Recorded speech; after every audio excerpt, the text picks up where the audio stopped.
ನಮಸ್ಕಾರ. Big boss ಕತೆ ನಮ್ಮ ಜೊತೆ ವಿಶೇಷ ಕಾರ್ಯಕ್ರಮಕ್ಕೆ ಸ್ವಾಗತ. ನಾನು Sampath Vandaru. Big boss season 12 ನಿನ್ನೆ ಕಿಚ್ಚ ಸುದೀಪ್ ಅವರ ಪಂಚಾಯಿತಿ ಜೋರಾಗಿತ್ತು. ಮನೆ ಮಂದಿಗೆ ಕಿಚ್ಚ ಸುದೀಪ್ ಅವರು ಸರಿಯಾಗಿ ಕ್ಲಾಸ್ ತೆಗೆದುಕೊಂಡಿದ್ದಾರೆ. ಅದರಲ್ಲಿ ಅಶ್ವಿನಿ ಗೌಡಗೆ ಕ್ಲಾಸ್ ತೆಗೆದುಕೊಂಡಿದ್ದು ಸಾಕಾಯ್ತಾ ಅಂತೇಳಿ ವೀಕ್ಷಕರು ಕೂಡ ಕೇಳ್ತಾ ಇದ್ದಾರೆ. ಇದೇ ವಿಚಾರದ ಕುರಿತು ಮಾತನಾಡ್ತಾ ಹೋಗೋಣ. ನಮ್ಮ ಸ್ಟುಡಿಯೋದಲ್ಲಿ ನನ್ನ ಸಹೋದ್ಯೋಗಿಗಳು ಕೂಡ ಜಾಯ್ನ್ ಆಗಿದ್ದಾರೆ. ಮೊದಲನೇದಾಗಿ ರಘುವೀರ್ ಇದ್ದಾರೆ. ಹಾಯ್ ರಘು, ಕಾರ್ಯಕ್ರಮಕ್ಕೆ ಸ್ವಾಗತ. ಹಾಗೆ ನನ್ನ ಸಹೋದ್ಯೋಗಿ ಮಲ್ಲಿಕಾರ್ಜುನ್ ಪಾಟೀಲ್ ಕೂಡ ಇದ್ದಾರೆ. ಮಲ್ಲಿಕಾರ್ಜುನ್ ಪಾಟೀಲ್, ಕಾರ್ಯಕ್ರಮಕ್ಕೆ ಸ್ವಾಗತ. ಪಾಟೀಲ್, ನಿನ್ನೆ ಕೂಡ ಪ್ರೋಮೋದಲ್ಲಿ ಎಕ್ಸ್ಪೆಕ್ಟ್ ಮಾಡಿದ್ವಿ ಸಿಕ್ಕಾಪಟ್ಟೆ ಕ್ಲಾಸ್ ಸುದೀಪ್ ಅವರು ತೆಗೆದುಕೊಳ್ತಾರೆ ಅಂತೇಳಿ. ಹಾಗೆ ತೆಗೆದುಕೊಂಡಿದ್ದಾರೆ ಕೂಡ. ಅಶ್ವಿನಿ ಗೌಡಗೆ ಕ್ಲಾಸ್ ತೆಗೆದುಕೊಂಡಿದ್ದು ಸಾಕಾಯ್ತಾ ಇಲ್ವಾ ನಿಮ್ ಪ್ರಕಾರ? ತಗೊಳ್ತಾನೆ ಇದ್ದಾರೆ 3 ವಾರದಿಂದ ಅದೇ ಟಾಪಿಕ್ಕು ಆ್ಯಕ್ಚುಲಿ ಅಶ್ವಿನಿ ಗೌಡ ಅವ್ರದಂತೂ ಶೇಪ್ ನಿಕಾಲು. ಅಶ್ವಿನಿ ಗೌಡ ಪ್ರತಿ ವಾರ ಏನು ಅನ್ಕೋತಾರೆ ಗೊತ್ತಾ, ಈ ವಾರ ನನಗೆ ಪಕ್ಕ ಕಿಚ್ಚನ್ ಚಪ್ಪಾಳಿ ಸಿಗುತ್ತೆ, ಈ ವಾರ ನನಗೆ ಬೆಸ್ಟ್ ಪರ್ಫಾರ್ಮೆನ್ಸ್ ಸಿಗುತ್ತೆ. 3 ವಾರ ಕಿರ್ಚಾಡಿದ್ದು ಏನು, ಎಲ್ಲರನ್ನೂ ಎದುರು ಹಾಕ್ಕೊಂಡು ಮಾತಾಡಿದ್ದು. ಅವ್ರು ಅವಾಗೇನು ಅಂದ್ಕೊಂಡ್ರು, ಓಕೆ ನಾನು ಮಾತಾಡಿದ್ದಕ್ಕೆ ಏನಾದರೂ ಚೆನ್ನಾಗಿ ಮಾತಾಡಿದ್ದೇನೋ ಕಿಚ್ಚನ್ ಚಪ್ಪಾಳಿ ಸಿಗ್ಬೋದು, ಉತ್ತಮ ಸಿಗ್ಬೋದು ಅಂದ್ಕೊಂಡ್ರು. ಅದಾದ ನಂತರ 3 ವಾರ ಕೂಡ ಉಗಿಸ್ಕೊಂಡ್ರು. ಆಮೇಲೆ ಕಿಚ್ಚ ಸುದೀಪ್ ಅವರು ಉಗಿದ ತಕ್ಷಣ ಇಲ್ಲ ತಡಿ ಈ ಸರಿ ಸೈಲೆಂಟ್ ಆಗೋಣ, ನೋಡೋಣ ಏನಾಗತ್ತೆ ಅಂತ ಹೇಳಿ ಅವ್ರು ಅನ್ಕೊಂಡ್ರು ನಾನು ಸೈಲೆಂಟ್ ಆಗಿದ್ದೀನಿ ಈ ವಾರ ಅಂತ. ಒಳಗಡೆಗೆ ಭಾಳ ಕಿತಾಪತಿ ಮಾಡಿದ್ರು. ಅದನ್ನು ಕಿಚ್ಚ ಸುದೀಪ್ ಅವರು ಸರಿಯಾಗಿ ತೊಗೊಂಡ್ರು. ತುಂಬ ಹೈಲೈಟ್ ಆಗಿ ಕಾಣಿಸಿದ್ದು ಆ ಒಂದು ಚಪ್ಪಲಿ ತೋರಿಸಿದ ವಿಚಾರ ನೋಡಿ. ಸುದೀಪ್ ಸರ್ ಅದನ್ನು ಎಷ್ಟು ನೀಟಾಗಿ ಕನ್ವೆ ಮಾಡಿದ್ರು ಅಂದರೆ ಎಲ್ರಿಗೂ, ಒಂದು ಕಡೆ ರಕ್ಷಿತಾದು ತಪ್ಪು, ಇನ್ನೊಂದು ಕಡೆಗೆ ಅಶ್ವಿನಿ ಗೌಡ ಅದು ತಪ್ಪು. ನೀವಿಬ್ರು ಮಾಡಿಲ್ಲ ಸರಿ, ಆದರೆ ಹೊರಗಡೆ ಅಂತೂ ಖಂಡಿತವಾಗ್ಲೂ ಅಶ್ವಿನಿ ಗೌಡ ಅವ್ರದ್ದೇ ತಪ್ಪು ಅಂತಾನೆ ಪೋರ್ಟ್ರೇಟ್ ಆಗ್ತಾ ಇದೆ. ರಕ್ಷಿತಾ ಅವ್ರಿಗೆ ಸಾಕಷ್ಟು ಬೆಂಬಲ ಸಿಗ್ತಾ ಇದೆ. ಬಟ್ ರಕ್ಷಿತಾ ಎಲ್ಲಿ ತಪ್ಪು ಮಾಡಿದ್ರು ಅದನ್ನು ಕೂಡ ಸುದೀಪ್ ಸರ್ ಹೇಳಿದ್ರು. ಒಬ್ರು ಹಿರಿಯ ಕಲಾವಿದೆ, ಮತ್ತೆ ನಿಮ್ಗಿಂತ ಕೂಡ ದೊಡ್ಡವರು, ನಿಮ್ಗೆ 24, ಅವ್ರಿಗೆ ನಿಮ್ಗಿಂತ 15 ವರ್ಷ ದೊಡ್ಡವ್ರಿಗೆ ಯಾವ ರೀತಿ ಗೌರವ ಕೊಡ್ಬೇಕು ನೀವು, ಅದನ್ನ ಕೂಡ ಕಲಿಸಿದ್ರು. ಅದ್ರ ಜೊತೆಗೆ ಚಿಕ್ಕವ್ರಿಗೆ ಏನು ಗೊತ್ತಿಲ್ಲ ಅಂದಾಗ ನೀವ್ ಯಾವ ರೀತಿಯಾಗಿ ಇರಬೇಕು ಅನ್ನೋದನ್ನು ಸುದೀಪ್ ಹೇಳಿದ್ರು. ಟಾಂಟ್ ಹೆಂಗ್ ಕೊಟ್ರು ಅಂದ್ರೆ ನಿನ್ನೆ ಪ್ರತಿಯೊಬ್ರು ಅವರ ವಯಸ್ಸಿಗೆ ತಕ್ಕಂಗೆ ಹೆಂಗೆ ಇರ್ಬೇಕು ನೀವು ಅನ್ನೋದನ್ನ ತೆಗೆದುಕೊಟ್ರು. ಇದರಲ್ಲಿ ಮುಖ್ಯವಾಗಿ ಕೇಳಿ ಬಂದಿದ್ದು ಅಂತಂದ್ರೆ ಕಲಾವಿದರಿಗೆ ಅವಮಾನ ಮಾಡಿದ್ರು. ಕಲಾವಿದರು ಏನು ಗೊತ್ತಾ, ಅಶ್ವಿನಿ ಮೇಡಮ್ದು ಪ್ರತಿ ಸರಿನೂ ಇಲ್ಲದೆ ಇರೋದನ್ನ ಹೈಪ್ ಮಾಡೋದು. ಎಲ್ಲರೂ ಹೇಳ್ತಾ ಇದ್ದಾರೆ ಕಲಾವಿದ್ರಿಗೆ ಅವ್ರಿಗೆ ಏನು ಅಂದಿಲ್ಲ ಅಂತ ಹೇಳಿ. ಆದರೂ ಕೂಡ ಕಲಾವಿದ್ರಿಗೆ ಅಂದರು. ಅದನ್ನ ಸರಿಯಾಗಿ ಹೆಂಗೆ ಕೊಟ್ಟರು ಅಂದರೆ ಸುದೀಪ್ ಸರು ಕಣ್ಣಲ್ಲೇ ಹೇಳ್ತಾ ಇದ್ರು ಕಲಾವಿದ್ರಿಗೆ ಅಂದಿಲ್ಲ ಅಂತ ಹೇಳಿ. ಆವಾಗಲೇ ಶೇಪ್ ನಿಕಾಲ ಆಯಿತು ಅಶ್ವಿನಿ ಗೌಡ ಅವ್ರದ್ದು. ನನಗನ್ಸಿದ ಮಟ್ಟಿಗೆ ಅಶ್ವಿನಿ ಗೌಡ ಅವರು ನೇರವಾಗಿದ್ದಾರೆ, ತುಂಬ ಚೆನ್ನಾಗಿ ಮಾತಾಡ್ತಾರೆ. ಬಟ್ ಗಿಲ್ಲಿ ಮತ್ತು ರಕ್ಷಿತಾ ಅವ್ರನ್ನ ಟಾರ್ಗೆಟ್ ಮಾಡಿ ಎಲ್ಲೋ ಕೆಟ್ಟವರಾಗಿನೇ ಪೋರ್ಟ್ರೇಟ್ ಆಗ್ತಾ ಇದ್ದಾರೆ. ಸೈಲೆಂಟಾಗಿ ಇದ್ರೂ ಕೂಡ ಈ ವಾರ ಅವ್ರು ಕೆಟ್ಟವರಾಗಿನೇ ಪೋರ್ಟ್ರೇಟ್ ಆದರು. ನೋಡಿ, ಈ ವಾರ ಆಟ ಆಡಿದ್ದು ಹೋಯಿತು, ವೈಯಕ್ತಿಕ ಆಟ ಹೋಯಿತು, ತ್ಯಾಗಗಳು ಹೋಯಿತು, ಅದ್ರ ಬಗ್ಗೆ 10% ಮಾತಾಡಿದ್ರು. ಬಂತು ಅಶ್ವಿನಿ ಗೌಡ ಅವ್ರ ಮುಂದೆ. ನಿನ್ನೆ 90% ಅಶ್ವಿನಿ ಗೌಡ ಅವ್ರನ್ನೇ ಮಾತಾಡಿಸಿದ್ರು. ಪ್ರತಿ ವಾರ ಬರ್ತಾರೆ, ಉಗಿಸ್ಕೋತಾರೆ. ಪ್ರತಿ ವಾರ ಅನ್ಕೊಳ್ಳೋದೇ ಬೇರೆ, ಇಲ್ಲಿ ಆಗ್ತಿರೋದೇ ಬೇರೆ. ನನಗನ್ಸಿದ ಮಟ್ಟಿಗೆ ನಿನ್ನೆ ಬಿಗ್ ಬಾಸ್ ನೋಡುಗರಿಗೆ ಅಂತೂ ಖುಷಿಯಾಗಿದೆ ಅಶ್ವಿನಿ ಗೌಡ ಅವ್ರಿಗೆ ಬೈದ್ರು ಅಂತ ಹೇಳಿ. ಅದ್ರ ಜೊತೆಗೆ ರಕ್ಷಿತಾ ಅದು ತಪ್ಪು ಅನ್ನೋದನ್ನ ತೋರಿಸಿದ್ರಲ್ವಾ. ಓಕೆ, ಇಲ್ಲಿ ಒಂದು ಸೈಡ್ ಇಲ್ಲ, 2 ಸೈಡ್ ಇದೆ, ಅದನ್ನು ಕೂಡ ತೋರಿಸಿದ್ದು ಖುಷಿ ಆಯ್ತು. ನನಗನ್ಸಿದ ಮಟ್ಟಿಗೆ ನಿನ್ನೆಯ ಒಂದು ಎಪಿಸೋಡು ಥ್ರಿಲ್ಲಿಂಗ್ ಆಗಿತ್ತು, ಏನು ಹೇಳ್ತಾರೆ ಏನು ಮಾಡ್ತಾರೆ ಅಂತ ಹೇಳಿ. ಬಟ್ ನಿನ್ನೆ ವಾರದ ಮಾತಾಡೋದಕ್ಕಿಂತ ಆ ಹಳೆ ವಾರದ ಏನು ಕಾಂಟ್ರವರ್ಸಿ ಆಗಿತ್ತಲ್ಲ ಅದನ್ನ ವಾಪಸ್ ತಗೊಂಡ್ಬಂದು ಜನರಿಗೆ ಏನು TRP ಕೊಡಬೇಕಾಗಿತ್ತಲ್ಲ ಅದನ್ನ ಸರಿಯಾಗಿ ಕೊಟ್ಟರು ಸುದೀಪ್ ಸರ್. ನಿನ್ನೆ ಪಾಟೀಲ್ ಒಂದು ಡೈಲಾಗ್ ಹೇಳೋದು ಮರೆತ್ರಿ, ನಾನು ಕೂಡ ಒಬ್ಬ ಕಲಾವಿದ, ಸುದೀಪ್ ಅವರ ಬಾಯಿಂದ ಬಂದಂತ ಡೈಲಾಗ್. ಅದು ಎಂತ ಹೆಂಗ್ ಅನಿಸ್ತು ಅಂದ್ರೆ ಒಂಥರ ಮೈ ರೋಮಾಂಚನ. ನಾನು ಅದನ್ನ ಒಂದ್ಸರಿ ಹೇಳಿಲ್ಲ, ಅವ್ರು 2 ಸರಿ ಹೇಳಿದ್ರು ಅವರು. ಅಂದ್ರೆ ಅರ್ಥ ಮಾಡ್ಕೊಳ್ಳಿ, ಕಲಾವಿದ್ರಿಗೆ ಏನಾದ್ರು ಆಗಿದ್ರೆ ನಿಮ್ಗಿಂತ ಮುಂಚೆ ನಾನು ಸ್ಟ್ಯಾಂಡ್ ತಗೋತಿದ್ದೆ ಅಲ್ಲಿ ಅಂತ ಹೇಳಿ. ಮತ್ತೆ ಕ್ಲಿಪ್ ಹಾಕ್ತಾರೆ, ಅವ್ರಿಗೆ ಅಬ್ಸರ್ವ್ ಮಾಡಕ್ ಹಾಕ್ತಾರೆ 2 ಕ್ಲಿಪ್ನ. ಅದರಲ್ಲಿ ಇನ್ನೊಂದು ಕ್ಲಿಪ್ಪಿಗೆ ಟೈಮಿಂಗ್ ತೋರಿಸ್ತಾರೆ ಅವರು, 3 ನಿಮಿಷ ಗ್ಯಾಪ್ ಇದೆ. ಅಂದ್ರೆ ಅವರು ಕಾಲ್ ತೋರಿಸಿದ ಟೈಮಿಂಗ್ ಬೇರೆ ಇದೆ. ಅದಾದ ನಂತರ ಕೆದಕಿ ಮತ್ತೆ ಜಗಳಕ್ಕೆ ಬಂದ್ರಿ. ಅದಾದ ನಂತರ ಅಲ್ಲಿ ಧಾರಾವಾಹಿ ಅನ್ನೋದು ಬಂತೆ ಹೊರತು ಕಲಾವಿದರು ನೀವು ಹಂಗೆ ಹಿಂಗೆ ಅನ್ನೋದು ಬಂದಿಲ್ಲ. ಅಲ್ಲಿ ರಕ್ಷಿತಾ ಖಂಡಿತವಾಗ್ಲೂ ಕಲಾವಿದರನ್ನ ಅವಮಾನ ಅಂತೂ ಮಾಡಿಲ್ಲ. ಅವ್ರು ಹೇಳಿದ್ದು ಇಲ್ಲಿ ಧಾರಾವಾಹಿ ಮಾಡಕ್ ಹೋಗ್ಬೇಡಿ, ಅಂದ್ರೆ ಸೀರಿಯಲ್ ತರ ನಾಟಕ ಮಾಡಕ್ ಹೋಗ್ಬೇಡಿ ನೀವು. ಅಂದ್ರೆ ನೀವು ಆಕ್ಟರ್ಸು ಹಾಗೆ ಹೀಗೆ ಅಂತಲ್ಲ, ಆ್ಯಕ್ಟ್ ಅಂದರೆ ನಾವೇ ಕ್ಯಾಜುವಲ್ ಆಗಿ ಮಾತಾಡ್ತೀವಲ್ಲ, ಡ್ರಾಮಾ ಮಾಡಬೇಡ ಹೋಗಲೇ, ಹಂಗಂದ ತಕ್ಷಣ ಡ್ರಾಮಾ ಮಾಡೋರ್ಗೆ ಅವಮಾನನ ಅಲ್ಲ. ಅಂದರೆ ನಾಟಕ ಮಾಡಬೇಡ, ಆ ಸಿಚುವೇಶನ್ನ ಬಳಸ್ಕೊಳಕ್ಕೆ ಹೋಗಬೇಡ, ಆ ಥರನ ಬೇರೆಯವ್ರಿಗೆ ಬೇರೆ ಥರ ಪೋರ್ಟ್ರೇಟ್ ಮಾಡೋಕ್ಕೆ ಹೋಗಬೇಡ ಅನ್ನೋದನ್ನು ತೋರಿಸಿದ್ರು. ಬಟ್ ಸರಿಯಾಗಿ ತೋರಿಸಿದ್ರು. ನಾನು ಏನು ಗೊತ್ತಾ, ಒಂದು ವಾರ ಬಿಗ್ ಬಾಸ್ ನೋಡೋದೇ ಒಂದು, ಆ ಶನಿವಾರದ ಪಂಚಾಯತಿ ನೋಡೋದೇ ಒಂದು. ಉಗಿತಾರಲ್ಲ ಮುಖ ಒಬ್ಬೊಬ್ಬರನ್ನೇ ಎಬ್ಬಿಸಿ, ಅದರಲ್ಲೂ ಕಾಕ್ರೋಚ್ ಸುದಿ ನೋಡಿ 2 ವಾರ ಫುಲ್ ಜಿಗದಾಡ್ಬಿಟ್ಟ. ಈಗ ಕಾಕ್ರೋಚ್ ಸುದಿ ಅವ್ರು ಹೇಗಾಗಿದ್ದಾರೆ, ಕಾಕ್ರೋಚ್ ಎಲ್ಲಿ ಇರ್ತಾವೆ ಹೇಳಿ, ನೈಟ್ ಮಾತ್ರ ಹೊರಗಡೆ ಬರ್ತಾವೆ ಎಲ್ಲ ಕತ್ಲ ಅಂದ್ಮೇಲೆ. ಈಗ ಎಲ್ಲೂ ಕಾಣಿಸ್ತಾನೆ ಇಲ್ಲ. ಯಾವಾಗ ಸುದೀಪ್ ಸರ್ ಬೈಯಕ್ಕೆ ಬರ್ತಾರಲ್ಲ ಅವಾಗ ಮಾತ್ರ ಕಾಕ್ರೋಚ್ ಕಾಣಿಸ್ತಾ ಇದ್ದಾರೆ. ಬಿಗ್ ಬಾಸ್ ಒಂಥರ ಥ್ರಿಲ್ಲಿಂಗ್ ಮೂಮೆಂಟ್ಸ್ ಸ್ಟಾರ್ಟ್ ಆಗಿದೆ, ಎಂಜಾಯ್ ಮಾಡ್ತಾ ಇದ್ದಾರೆ ಜನರಂತೂ. ಎಸ್ ಪಾಟೀಲ್. ರಘು, ಇನ್ನೊಂದು ಕಡೆಯಲ್ಲಿ ಕಿಚ್ಚನ ಪಂಚಾಯಿತಿಯಲ್ಲಿ ಮನರಂಜನೆ ಮಿಸ್ ಆಗಲ್ಲ. ಕ್ಲಾಸ್ ಅಂತೂ ಕಂಟಿನ್ಯೂ ಆಗಿತ್ತು. ಸರಿಯಾಗಿ ಮನೆ ಮಂದಿಗೆ ಕ್ಲಾಸ್ ತಗೊಂಡ್ರು. ಹೆಂಗಿತ್ತು ಸುದೀಪ್ ಅವರ ಕ್ಲಾಸ್? ಅದೇ ನಿನ್ನೆ ನಾವು ನೋಡಿದಲ್ಲ, ಸ್ಟಾರ್ಟಿಂಗಲ್ಲೇ ಅವರು ಹಂತವಾಗಿ ಒಂದೊಂದೇ ವಿಷಯನ ಬಿಚ್ಚಿಡ್ತಾ ಹೋದ್ರು ಎಲ್ಲರ ಮುಂದೆ. ಈಗ ನಾವು ನೋಡ್ತಾ ಇದ್ವಿ ಅಲ್ಲಿ ಭಾಳಷ್ಟು ದಿನಗಳಿಂದ ಒಂದು ಅಂತೂ ನಡೀತಾನೆ ಇತ್ತು, ಅದು ಕಾವ್ಯ ಮತ್ತು ಗಿಲ್ಲಿ ಅವರ ಫ್ರೆಂಡ್ಶಿಪ್ ಮೇಲೆ ನಿರಂತರವಾಗಿ ಬ್ಲೇಮ್ ಮಾಡ್ತಾ ಇದ್ರು. ಕಾವ್ಯ ಇಲ್ಲದೆ ಗಿಲ್ಲಿ ಇಲ್ಲ, ಗಿಲ್ಲಿ ಇಲ್ಲದೆ ಕಾವ್ಯ ಇಲ್ಲ, ಅವರಿಬ್ರು ಗುಂಪಾಗಿ ಆಟ ಆಡ್ತಿದ್ದಾರೆ ಅನ್ನೋದು ಬ್ಲೇಮ್ ನಡೀತಾ ಇತ್ತು. ಆ ಒಂದು ವಿಷಯದಲ್ಲೇ ಇಟ್ಕೊಂಡು ಚಂದ್ರಪ್ರಭಾ ಅವರು ಆ ಮಸಿ ಬಳಿಯೋ ಟಾಸ್ಕ್ನಲ್ಲಿ ಒಂದು ಸಣ್ಣ ಪದಾನ ಅಂತ ಬಳಸೋಕೆ ಹೋದ್ರು. ಅವರೊಂದು ದೊಡ್ಡ ಒಂದು ವಿಷಯದ ಮೇಲೆನೆ ಸ್ಟಾರ್ಟ್ ಮಾಡ್ಕೊಂಡ್ಬಿಡ್ತಾರೆ. ಆ ಒಂದು ಏನು ವಿಷಯ ಅಂದರೆ, ಕಾವ್ಯ ಅವರು ತಂಗಿ ಅಂತ ಅವ್ರು ಏನು ಹೇಳ್ತಾರೆ, ತಂಗಿ ಅವರ ನಡವಳಿಕೆ ಮೇಲೆ ಒಂದು ಮಾತನ್ನ ಆಡ್ತಾರೆ. ಎಲ್ಲೋ ಲವ್ ಅಂತ ಹೇಳಿ ಒಂದು ಗೇಮ್ ಸ್ಟಾರ್ಟ್ ಮಾಡಿ ತಮ್ಮ ಆಟನ ಹಾಳು ಮಾಡ್ಕೊತಿದ್ದಾರೆ ಅನ್ನೋ ಒಂದು ಬ್ಲೇಮ್ ಮಾಡ್ತಾರೆ. ಆ ವಿಷಯದ ಮೇಲೆ ಕಾವ್ಯ ಅವರು ಅಲ್ಲಿಗೆ ಒಂದು ಧ್ವನಿ ಎತ್ತಿರ್ತಾರೆ, ನೀವು ಮಾತಾಡಿರೋದು ತಪ್ಪು, ಆ ರೀತಿ ನಮ್ಮಲ್ಲಿಲ್ಲ, ನೀವು ಅಣ್ಣ ಅಂತ ಹೇಳ್ತೀರಾ, ಇದೇ ರೀತಿ ಮಾತಾಡ್ತೀರಾ ಅಂತ. ಅದಕ್ಕೆ ನಡೆ ನುಡಿ ಮೇಲೆ ಒಂದು ಕ್ಲಾಸ್ ತಗೊಂಡ್ರು ಕಿಚ್ಚ ಸುದೀಪ್ ಅವರು. ಅದು ಖಂಡಿತ ತುಂಬಾ ಚೆನ್ನಾಗಿ ಅದನ್ನ ವಿವರಿಸ್ತಾರೆ. ಯಾಕಂದ್ರೆ ಇವರ ನಡೆ ಒಂಥರ ಇರುತ್ತೆ, ನುಡಿ ಒಂಥರ ಇರುತ್ತೆ. ನಾವು ಯಾವ ಚಂದ್ರಪ್ರಭಾನ ನೋಡ್ಬೋದು ಅಂತ ಅವರೇ ಕ್ವಶನ್ ಕೇಳ್ತಾರೆ. ನೀವು ಮಾತಾಡ್ರಿ, ಯಾವ ರೀತಿ ನೀವು ಹೇಳ್ರಿ, ನೀವು ಈಗ ನಡೆ ಬಗ್ಗೆ ನಿಮ್ಮ ನಡೆ ಒಂಥರ ಇರುತ್ತೆ, ನುಡಿಯಲ್ಲಿ ನೀವು ಈ ತರ ಒಂದು ಕಾವ್ಯ ಅವರಿಗೆ ಸಜೆಷನ್ ಕೊಡೋದಾಗಿರ್ಲಿ, ಅವ್ರ ಬಗ್ಗೆ ಮಾತಾಡೋದಾಗಿರ್ಲಿ, ನೀವು ಮಾತಾಡಿದ್ರಿ, ಆ ವಿಜುವಲ್ಸ್ ಅನ್ನ ತೋರಿಸಿ ಹೇಳ್ತಾರೆ. ನಿಮ್ಮ ನಡೆ ನುಡಿ ಬಗ್ಗೆ ನೀವೇ ಒಂದು ಮಾತಾಡಿ ಅಂದಾಗ ಅವ್ರ ಬಾಯಲ್ಲಿ ಒಂದು ಮಾತೇ ಬರ್ತಾ ಇರ್ಲಿಲ್ಲ. ಹೆಂಗ್ ಗೊತ್ತಾ ರಾಘು, ಹೇಳೋದು ಆಚಾರ ತಿನ್ನೋದು ಬದ್ನಿಕಾಯಿ ಅಂತಾರಲ್ಲ ಹಂಗೆ. ಚಂದ್ರಪ್ರಭಾ ಎಲ್ಲ ರಿಷಾ ಜೊತೆ ಫುಲ್ ತೊಡೆ ಮೇಲೆ ಮಲ್ಕೊಂಡಿದ್ದಾಯ್ತು, ನಕ್ಕಿದ್ದಾಯ್ತು, ಲವರ್ ಅಂದಿದ್ದಾಯ್ತು, ಆಮೇಲೆ ಗಿಲ್ಲಿ ಅವಳ ಜೊತೆ ಕ್ಲೋಸ್ ಆಗಿದ್ದಕ್ಕೆ ಇವನು ಕ್ಲೋಸ್ ಆಗಿ ಫುಟೇಜ್ ತಗೊಂಡಿದ್ದಾಯ್ತು, ಎಲ್ಲ ಮಾಡಿದ್ರು. ಇಲ್ಲಿ ಇವರಿಬ್ರು ಫ್ರೆಂಡ್ಶಿಪ್ ಬಗ್ಗೆ ಮಾತ್ರ ನನ್ನ ತಂಗಿ ಹಂಗೆ ಮಾಡ್ತಾವಳೆ, ಹಿಂಗೆ ಮಾಡ್ತಾವಳೆ, ಲವ್ ಅಲ್ಲಿ ಬಿದ್ದವಳೆ, ದಾರಿ ತಪ್ತಾವಳೆ ಅಂದರೆ ಕಿಚ್ಚ ಸುದೀಪ್ ಅವ್ರು ಕರೆಕ್ಟಾಗಿ ಹೇಳಿದರು, ನಿಮ್ಮ ನಡೆ ಚೆನ್ನಾಗಿದ್ದಾಗ ನಿಮ್ಮ ನುಡಿ ಚೆನ್ನಾಗಿರ್ಬೇಕು. ಅಂದರೆ ನೀವು ಏನು ಹೇಳ್ತಾ ಇದ್ದೀರಲ್ಲ, ನಿಮ್ಮ ಜೀವನಕ್ಕೆ ಯಾರಿಗಾದ್ರೂ ಒಳ್ಳೆ ಸ್ಪೀಚ್ ಕೊಡ್ತಾ ಇದ್ರಿ ಅಂದರೆ ಮೊದಲು ನೀವು ಅಳಿಸ್ಕೊಳ್ಳಿ ಅದನ್ನು. ಆ ಒಂದು ಮಾತು ಹೇಳಿದಾಗ ಇದ್ರ ಬಗ್ಗೆ ಏನು ಹೇಳ್ತೀರಿ ಅಂದಾಗ ಸುಮ್ಮನೆ ಹಿಂಗೆ ತಲೆ ಕೆರ್ಕೊ ಕೂತ್ಕೊಂಡ್ಬಿಟ್ರು.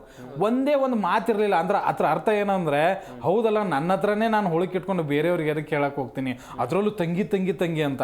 ಆ್ಯಕ್ಚುಲಿ ಹೇಳ್ತೀನಿ, ಚಂದ್ರಪ್ರಭಾ ಈ ಬಿಗ್ ಬಾಸ್ ಬಂದಿದಾರಲ್ಲ, ಅವ್ರನ್ನ ಯಾಕೆ ಇಲ್ಲಿ ಕರ್ಕೊಂಡ್ ಬಂದಿದ್ದಾರೆ ಅಂದರೆ ಆಸ್ ಎ ಕಾಮಿಡಿಯನ್, ಜನರನ್ನ ನಗಿಸ್ಲಿ ಅಂತ. ಇಲ್ಲಿ ಅವ್ರು ಬಂದಿದ್ದು ಏನು ಮಾಡ್ತಾ ಇದ್ದಾರೆ ಅಂದರೆ ಬರೀ ಬುದ್ಧಿವಾದ ಹೇಳೋದ್ರಲ್ಲೇ ನಿಂತ್ಕೊಂಡ್ಬಿಟ್ಟಿದ್ದಾರೆ, ಅಥವಾ ಗಿಲ್ಲಿ ತಪ್ಪುಗಳನ್ನು ತೋರಿಸೋದ್ರಲ್ಲಿ ನಿಂತ್ಕೊಂಡ್ಬಿಟ್ಟಿದ್ದಾರೆ. ಇದನ್ನ ಬಿಟ್ಟು ನನಗೆ ಪ್ಯೂರ್ ಎಂಟರ್ಟೈನ್ಮೆಂಟ್ ಅಂತ ಎಲ್ಲೂ ಚಂದ್ರಪ್ರಭಾ ಅವರು ನನಗಂತೂ ಕಾಣಿಸಿಲ್ಲಪ್ಪ. ನಾನು ಪರ್ಸ್ನಲಿ ಅಂದ್ರೆ ಮಾಡಿರ್ತಾರೆ 24 ಅವರ್ಸಲ್ಲಿ ಜೋಕ್ಸ್ ಮಾಡಿರ್ಬೋದು, ಬಟ್ ಆ 1 hour 30 minutes ನಾವೇನು ನೋಡ್ತೀವಲ್ಲ ಅದರಲ್ಲಿ ನನಗೇನು ಚಂದ್ರಪ್ರಭಾ ಹೈಲೈಟ್ ಆಗಿ ಕಾಣಿಸಿಲ್ಲ. ಖಂಡಿತವಾಗ್ಲೂ ಗಿಲ್ಲಿ ಮತ್ತೆ ಕಾವ್ಯ ಬಗ್ಗೆ ಮಾತಾಡೋ ಯೋಗ್ಯತೆ ಖಂಡಿತವಾಗ್ಲೂ ಚಂದ್ರಪ್ರಭಾಗಂತೂ ಇಲ್ವೇ ಇಲ್ಲ. ಯಾಕಂದ್ರೆ ಅವ್ರ ನೆಟ್ಗೆ ಇದ್ದಿದ್ರೆ ಬೇರೆಯವ್ರ ಬಗ್ಗೆ ಹೇಳಬೇಕಾಗಿತ್ತು. ಮತ್ತು ಹಾಗಂತ ಹೇಳಿ ಗಿಲ್ಲಿ ಮತ್ತೆ ಕಾವ್ಯ ಬಗ್ಗೆ ಮಾತಾಡಲೇಬಾರ್ದು ಅಂತ ಅಲ್ಲ, ನೀವು ಚೆನ್ನಾಗಿದ್ದ ಅವ್ರ ಬಗ್ಗೆ ಮಾತಾಡಿ, ಹೌದಲ್ವಾ? ಇಲ್ಲ ಅಂದ್ರೆ ಮಾತಾಡಕ್ ಹೋಗಬಾರ್ದು ಅನ್ನೋದು ಕಿಚ್ಚ ಸುದೀಪ್ ಅವರು ಹೇಳಿದ್ರು. ಚೆನ್ನಾಗಿ ಹೇಳಿದ್ರು ಸುದೀಪ್. ರಘು, ಕಿಚ್ಚ ಸುದೀಪ್ ಅವರು ಹೇಳ್ತಾ ಇರುವಂತ ಸಂದರ್ಭದಲ್ಲಿ ಏನು ಚಂದ್ರಪ್ರಭಾ ಅವರಿಗೆ ಕ್ಲಾಸ್ ತಗೊಳ್ಳೋ ಸಂದರ್ಭದಲ್ಲಿ ಉಲ್ಲೇಖ ಮಾಡಿದಂತ ಒಂದಿಷ್ಟು ಮಾತುಗಳು, ತಂಗಿ ಮರ್ಯಾದೆನೆ ಬೀದಿಲ್ ನಿಂತು ಕಳಿಬಾರ್ದು ಎನ್ನುವಂತ ವಿಚಾರ, ಏನ್ ಹೇಳ್ತೀರಾ? ಹೌದು, ಇವರಿಗೆ ಏನಂದ್ರೆ ಗಿಲ್ಲಿ ಅವರು ಕಾವ್ಯ ಅವರು ಮೊದಲಿಂದನೂ ಫ್ರೆಂಡ್ಸ್ ಆಗಿರ್ತಾರೆ. ಅಂದ್ರೆ ಅವ್ರು ಒಟ್ಟಿಗೆ ಕುತ್ಕೊಳ್ಳೋದಾಗಿರ್ಲಿ, ಗಿಲ್ಲಿ ಮತ್ತೆ ಚಂದ್ರಪ್ರಭಾ ಅವರು ಹಿಂದಿಂದ ಪರಿಚಯ ಇರೋದ್ರಿಂದ ಅವ್ರು ಏನ್ ಹೇಳ್ತಾರೆ 7 ವರ್ಷದ ಫ್ರೆಂಡ್ಶಿಪ್ ಅಂತ ಎಲ್ಲ ಮಾತುಗಳು ಬಂದಿದ್ವು.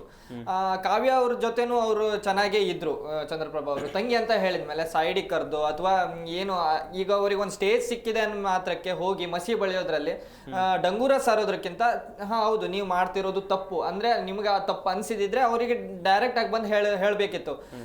ಅದು ಎಲ್ಲೋ ಒಂದ್ ಕಡೆ ನೋಡೋರಿಗೂ ಹೊರಗಡೆಯಿಂದ ಜನರಿಗೂ ಅನಿಸ್ತಾ ಇದೆ ಅದು ಏನು ಆ ತರದ್ ಏನ್ ತಪ್ಪು ಮಾಡ್ತಾ ಇಲ್ಲ ಅಂತ. ಈಗ ನಾವು ನೋಡ್ತಿದ್ವಿ ಈಗ ನೋಡಿ ಪಾಟೀಲ್, ಈಗ ಗಿಲ್ಲಿ ಮತ್ತು ಕಾವ್ಯ ಫ್ರೆಂಡ್ಶಿಪ್ ಒಂದ್ ರೀತಿ ಮನೋರಂಜನೆಯನ್ನ ಕೊಡ್ತಾ ಇದೆ ನಿಜಕ್ಕೂ ಕೂಡ.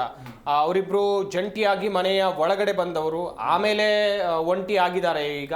ಆದ್ರೂ ಕಾಮಿಡಿಗೇನು ಕೊರತೆ ಇಲ್ಲ. ಆದ್ರೆ ಈ ವಿಚಾರದಲ್ಲಿ ಚಂದ್ರಪ್ರಭಾ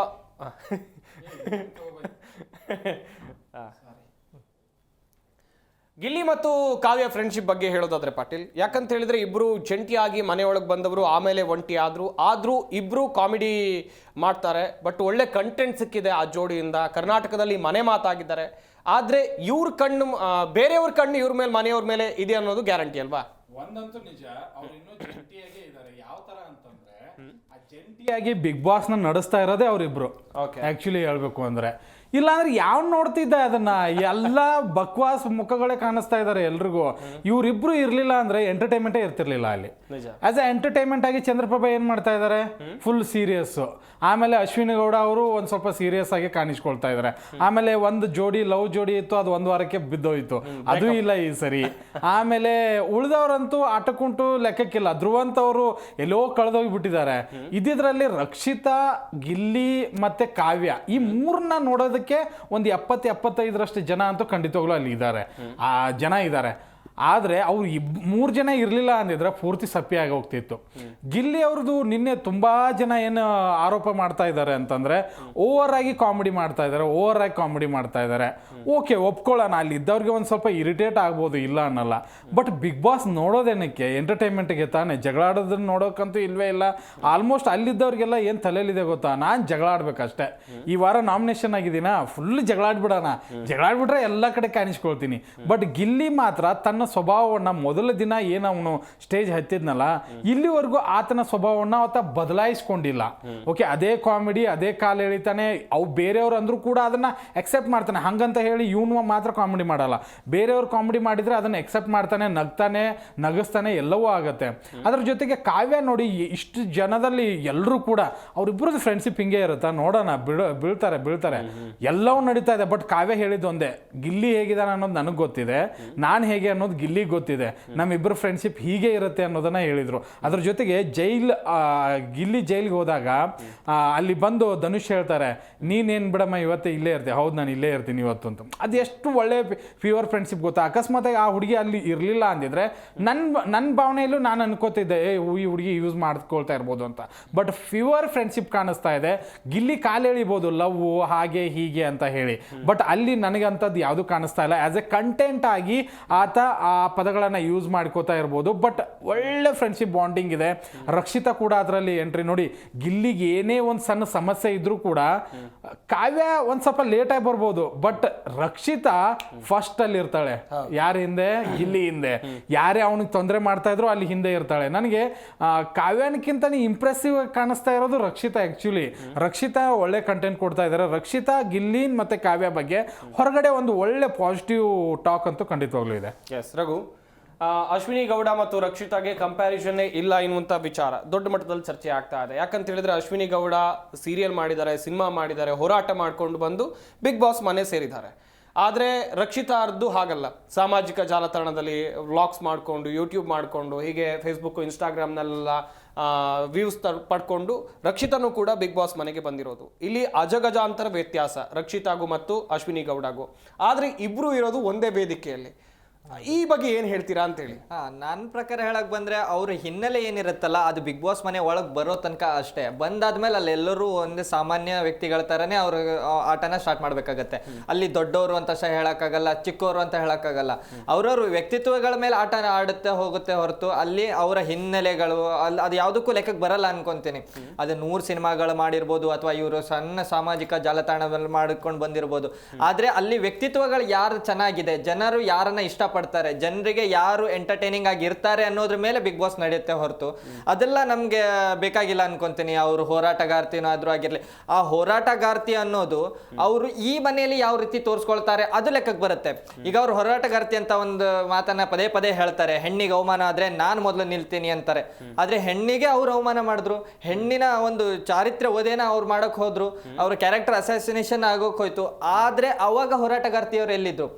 ಆಯ್ತು, ಅದೊಂದು ಕ್ವಶನ್ ನಾನು ಹೋರಾಟಗಾರ್ತಿಯವ್ರಿಗೆ ಕೇಳಕ್ ಹೋದ್ರೆ ಮತ್ತೊಂದು ಕ್ವಶನ್ ಕೇಳ್ತೀನಿ. ಇಲ್ಲಿ ಮಹಿಳೆಯರು ಮತ್ತೆ ಪುರುಷರು ಅಂತ ಏನ್ ಹೇಳ್ತಾರಲ್ಲ, ಒಬ್ಬ ಮಹಿಳೆ ಒಬ್ಬರ ಮೇಲೆ ಹಲ್ಲೆ ಮಾಡ್ತಾರೆ, ಅವಾಗ ಒಂದು ಧ್ವನಿ ಎತ್ತಲ್ಲ. ಹೌದು, ಕಾಕ್ರೋಚ್ ಸುಧೀರ್ ಅವರು ಒಂದು ವರ್ಡ್ ಅನ್ನ ಯೂಸ್ ಮಾಡ್ತಾರೆ, ಒಂದು ಹೆಣ್ಣಿನ ಮೇಲೆ ಒಂದು ಕೆಟ್ಟ ಪದನೋ ಅಥವಾ ಆ ಒಂದು ಪದನ ಅಲ್ಲಿ ಒಂದು ವಿವಾದಾತ್ಮಕ ಪದ ಅಂತಾನೆ ಹೇಳ್ಕೊಳ್ಳೋದಾದ್ರೆ ಆ ಪದ ಉಪಯೋಗಿಸಿದಾಗ ಅದನ್ನ ಅವರು ಡಿಫೆಂಡ್ ಮಾಡ್ಕೊಂತಾರೆ. ಇವಾಗ ಹೋರಾಟಗಾರ್ತಿ ಎಲ್ಲಾಯ್ತು, ಅವ್ರ 100 ಸಿನಿಮಾಗಳೆಲ್ಲ ಹೋದ್ವು, ಅವೆಲ್ಲ ಎಲ್ಲಿ ಹೋಯ್ತು? ಒಂದು ಹುಡುಗಿ ಪರವಾಗಿ ಮಾತಾಡ್ಬೇಕಾದಾಗ ಅದನ್ನ ನೀವು ನಿಂತ್ಕೊಂಡಿಲ್ಲ ಅಂದಮೇಲೆ ಆ ಹಿಂದಿನ ಒಂದು ಏನು ಹಿನ್ನೆಲೆ ಅದು ಬೇಕಾಗಿಲ್ಲ. ಇಲ್ಲಿ ಯಾವ ರೀತಿ ಆಟ ಆಡ್ತಾರೆ ಅದ್ರ ಮೇಲೆ ಇರುತ್ತೆ. ಆ ಒಂದು ವಿಚಾರದಲ್ಲಿ ರಕ್ಷಿತ್ ಅವರು ತುಂಬಾ ಮುಂದಿದ್ದಾರೆ. ಹೌದು, ನಿನ್ನೇನು ಅವ್ರಿಗೆ ಒಂದು ಕೆಲವೊಂದಿಷ್ಟು ಕ್ಲಾಸ್ ಸಿಕ್ಕಿದ್ವು, ವಯಸ್ಸಿನ ಒಂದು ಏನಿತ್ತಲ್ಲ ಅವ್ರು ರೆಸ್ಪೆಕ್ಟ್ ಕೊಡ್ಬೇಕಂತಾನು ಅವರಿಗೊಂದು ಕ್ಲಾಸ್ ತಗೊಂಡಿರೋದು ಒಳ್ಳೆ ವಿಚಾರ ಅನ್ಕೊಂತೀನಿ. ಯಾಕಂದ್ರೆ ಅದು ತಪ್ಪು ಮೆಸೇಜ್ ಹೋಗ್ಬಾರ್ದು, ಅಲ್ಲಿ ಸುದೀಪ್ ಅವರಿಂದನೂ ಹೋಗ್ಬಾರ್ದು. ಆ ಒಂದು ವಿಚಾರದಲ್ಲಿ ಸುದೀಪ್ ಸರ್ ಅವರು ಒಂದು ಕ್ಲಾಸ್ ತಗೊಂಡಿರೋದು ಒಳ್ಳೆ ವಿಚಾರ. ಇಲ್ಲಿ ಮತ್ತೊಂದು ವಿಷಯ ನಾವು ಗಮನಿಸಬೇಕಾಗುತ್ತೆ ಸರ್. ಇಲ್ಲಿ ಏನಂದ್ರೆ ಗಿಲ್ಲಿ ಅವರು ನಾವೇನು ಎಂಟರ್ಟೈನಿಂಗ್ ಆಗಿ ಅಂತ ಏನ್ ಹೇಳ್ತೀವಲ್ಲ, ಇಲ್ಲಿ ಗಿಲ್ಲಿ ಅವ್ರದ್ದು ಮತ್ತೊಂದು ವಿಚಾರವನ್ನು ನಾವು ನೋಡ್ಬೇಕಾಗತ್ತೆ. ಅವ್ರು ಒಂದು ಸ್ಟ್ಯಾಂಡ್ ಅಂತ ತಗೊಂಡ್ಮೇಲೆ ಅದನ್ನ ಅವ್ರು ಯಾವತ್ತೂ ಬಿಟ್ಕೊಡೋದಿಲ್ಲ. ನಾವು ಎರಡೆರಡು ಸಲ ನಿನ್ನೆನೆ ಗಮನಿಸಿದ್ವಿ, ಅಲ್ಲಿ ಕೇಳ್ತಾರೆ ಸುದೀಪ್ ಸರ್ ಬಂದು, ನೀವು ಆ ಏನು ಓಟಿಂದ ಕಾಲಡಿಗೆ ಹಾಕಿ ಇದು ಮಾಡಿದಂತ ರಕ್ಷಿತ್ ಅವ್ರು ಏನು ಮಾಡಿದ್ರಲ್ಲ ಅದು ನಿಮ್ ಪರವಾಗಿ ಸರಿನಾ ಅಥವಾ ಅಂತ ಕ್ವಶನ್ ಕೇಳಿದಾಗ ಅವಾಗ್ಲೂ ಅವ್ರ ಸ್ಟ್ಯಾಂಡ್ ಮೇಲೆ ನಿಂತ್ರು. ಹೌದು, ಎಲ್ಲಿಗೂ ಅವರನ್ನ ಎಲ್ಲರೂ ಅಲ್ಲಿ ಏನು ಬಿಡ್ತಾರೆ ಅಂದ್ರೆ ಕಳಪೆ ಕೊಟ್ಟಾಗ ಒಂದ್ ರೀತಿಯಲ್ಲಿ ಇರ್ತಾರೆ, ಅದೇ ಸುದೀಪ್ ಸರ್ ಬಂದಾಗ ಅವರ ಮಾತುಗಳನ್ನೇ ಅವ್ರು ಮರ್ತು ಬಿಡ್ತಾರೆ.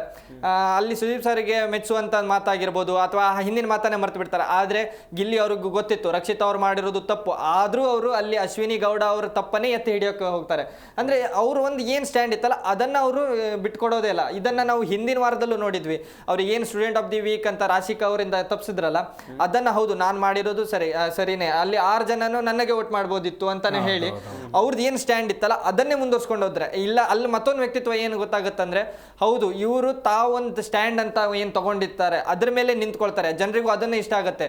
ಯಾಕಂದ್ರೆ ಈಗ ಹಿಂದ್ ಹೇಳಿದ ಮಾತನ್ನ ಇಲ್ಲಿ ಗಿಲ್ಲಿ ಓಕೆ ಅವ್ರ ಸ್ಟ್ಯಾಂಡ್ ನ ಅವ್ರು ತಗೊಂಡ್ರು ಬೆಸ್ಟ್. ನಾನು ಈ ಒಂದು ಶೋ ನಡೀತಾ ಇರೋದೇ ಗಿಲ್ಲಿ ಅವ್ರ ಮೇಲೆ ಅಂತಾನೆ ಹೇಳ್ತೀನಿ. ಬಟ್ ಅಶ್ವಿನಿ ಗೌಡನು ಅವ್ರ ಸ್ಟ್ಯಾಂಡ್ ಮೇಲೆ ಅವ್ರು ನಿಂತ್ಕೊಂಡಿದ್ರು. ಇದ್ರಲ್ಲಿ ನಾನು ಅಶ್ವಿನಿ ಗೌಡ ಅವ್ರನ್ನ ಪ್ರಶಂಸೆ ಮಾಡ್ತೀನಿ. ಹೇಗೆ ನೀವು ಒಂದು ಕ್ವಶನ್ ಕೇಳಿದ್ರಿ, ಅಷ್ಟು ಸಿನಿಮಾ ಮಾಡಿದವ್ರಿಗೂ ಇಷ್ಟು ಯೂಟ್ಯೂಬ್ ಮಾಡಿದವ್ರಿಗೂ ಒಂದು ಸ್ವಲ್ಪ ವ್ಯತ್ಯಾಸ ಬೇಕಲ್ವ? ಖಂಡಿತ ಬೇಕು, ನಾನೇ ಹೇಳ್ತೀನಿ ಬೇಕು ಅಂತ. ಯಾಕಂದ್ರೆ ನೀವು ಇಂಡಸ್ಟ್ರಿಯಲ್ಲಿ ಒಂದು 15-20 ವರ್ಷ ಸಾಧನೆ ಮಾಡಿದವ್ರನ್ನ ಏಕವಚನದಲ್ಲಿ ಕರೆಯೋದಕ್ಕೂ ಅಥವಾ ಆ ರೀತಿಯಾಗಿ ಕಾಲಲ್ಲಿ ಇದನ್ನ ಮಾಡಿ ಅವಮಾನ ಮಾಡೋದಕ್ಕೂ ಬೇಡ ಅನ್ಸುತ್ತೆ. ಯಾಕಂದ್ರೆ ವ್ಯತ್ಯಾಸ ಇದೆ, ಏಜ್ಗೂ ಇದೆ, ಅನುಭವಕ್ಕೂ ಇದೆ, ಅದನ್ನ ಮಾಡಬಾರ್ದು. ಈಗ ರಕ್ಷಿತ್ ಅವ್ರನ್ನ ನಾವೆಲ್ಲರೂ ಮೆಚ್ಕೊಳ್ಳೋದಕ್ಕೆ ಕಾರಣ ಏನು? ಸ್ಟ್ಯಾಂಡ್ ತಗೋತಾರೆ, ಆಮೇಲೆ ಅಶ್ವಿನಿ ವಿರುದ್ಧ ಮಾತಾಡಬೇಕು. ಆದರೆ ಆ ಲಿಮಿಟೇಷನ್ ದಾಟಿ ಹೋಗ್ಬಾರ್ದು. ಲಿಮಿಟೇಷನ್ ಅಂತ ಬಂದಾಗ ನಮಗೇನು ಬರುತ್ತೆ? ಗೆಜ್ಜೆ.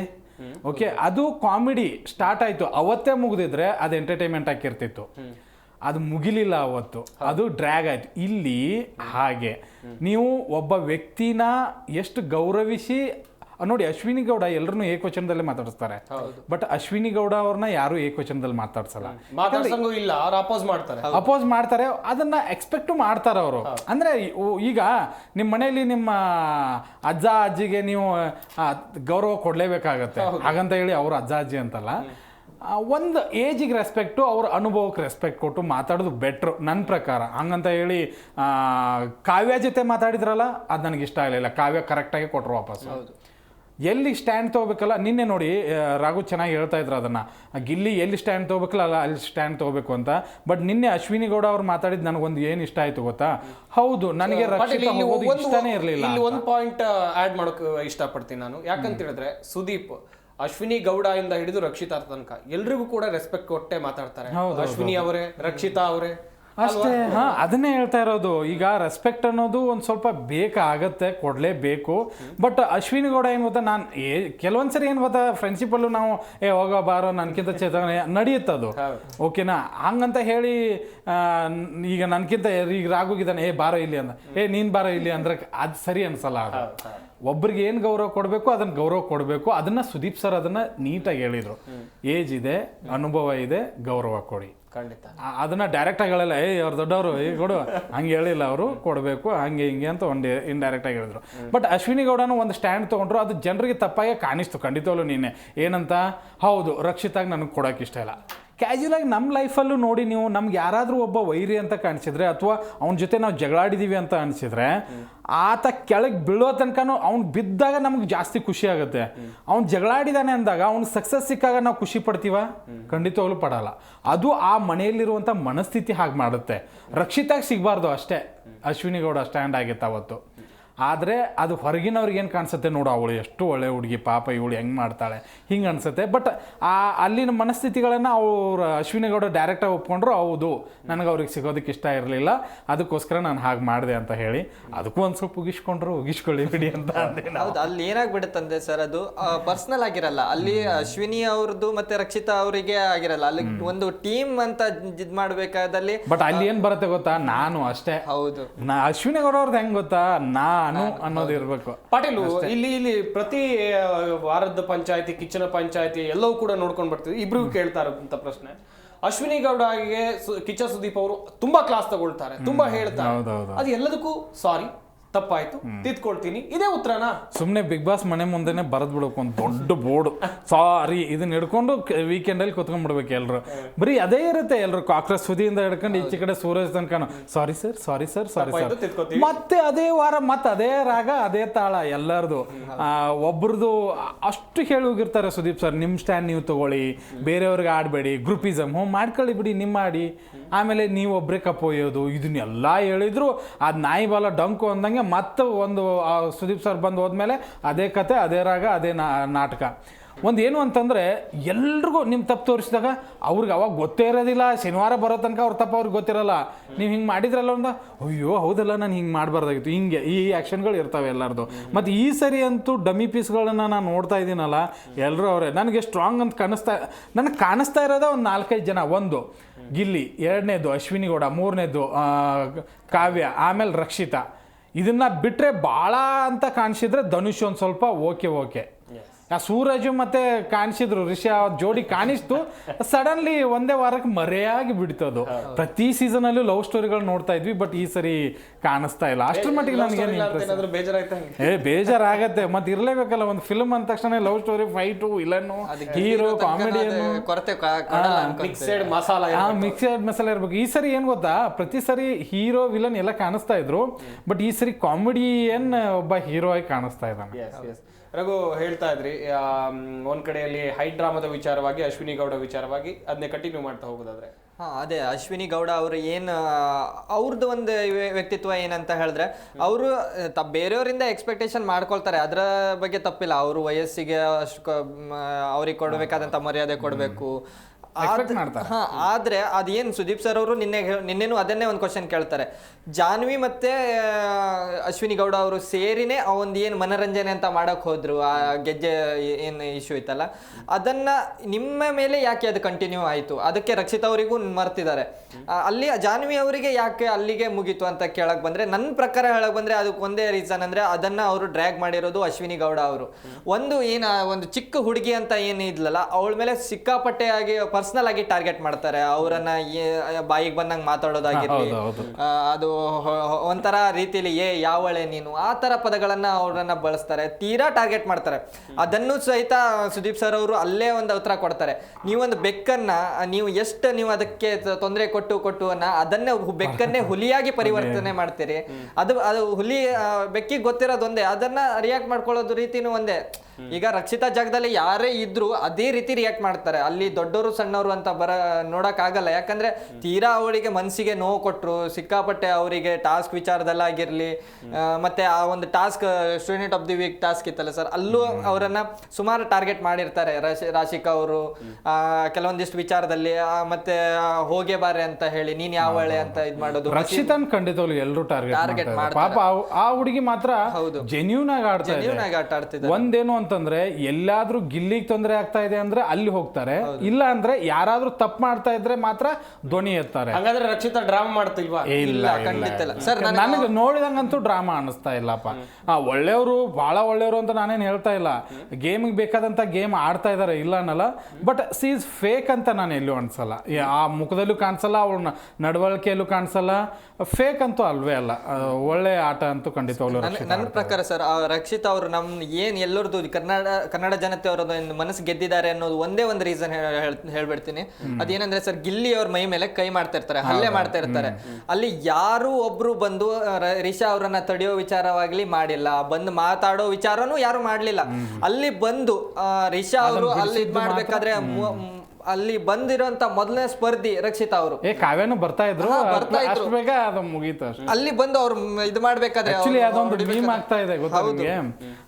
ಕಾವ್ಯ ಮತ್ತೆ ಅಶ್ವಿನಿ ಗೌಡ ಅವ್ರದ್ದು ಜಗಳ ಆಡುವಾಗ ಗಿರ್ಜಾ ಮೀಸೆ ಬಿಟ್ಟು ಗಿಲ್ಲಿ ಬರ್ತಾರೆ, ಅದನ್ನ ಸಖತ್ ಒಂದು ಮ್ಯೂಸಿಕ್ ಹಾಕಿದ್ದಾರೆ. ಇವರಿಬ್ಬರದ್ದು ಜಗಳ ಆಡುವಾಗ ಕಾವ್ಯ ಬರ್ತಾಳೆ, ಅದು ತುಂಬಾ ಚೆನ್ನಾಗಿ ಮೀಮ್ ಆಗ್ತಾ ಇದೆ, ತುಂಬಾ ಚೆನ್ನಾಗಿ ಕಾಣಿಸ್ತಾ ಇದೆ.